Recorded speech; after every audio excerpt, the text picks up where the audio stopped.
तुम्हाला कधी जाणवलं की हे पहिल्यांदा की हे तुमचं क्षेत्र आहे, याच्यामध्ये तुम्हाला वर्किंग करायचं आहे?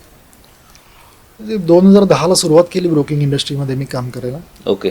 आणि पहिली 2-3 वर्ष साहजिकच थोडं अडखळत चाचपडत चाललो.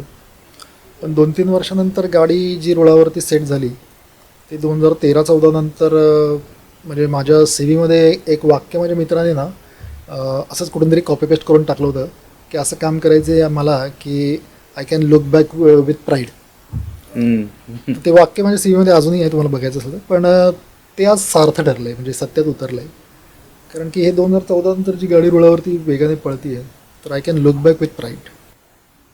तर हे सुरुवात आम्ही 2014ला मायनर अकाउंट ओपन करण्याची एक कन्सेप्ट आम्ही राबवली, सुरुवात केली होती. नवीन काहीतरी कन्सेप्ट काढायची म्हणून. तर लहान मुलांचे अकाउंट ओपन करायचे, डीमॅट अकाउंट्स. बर, म्हणजे 18च्या आतमध्ये 2 वर्षाचा मुलगा असेल तर त्याचं पॅन कार्ड काढता येतं, त्याचं डीमॅट उघडता येतं. हे लोकांना माहिती नाहीये, म्हणजे 18चा नियम आहे असंच लोकांना आतापर्यंत माहिती आहे ऍक्च्युली. सो आम्ही लोकांना आश्चर्य वाटतं, 2 वर्षाचं मुलगाचं पॅन कार्ड कसं काय काढायचं? काढता येतं.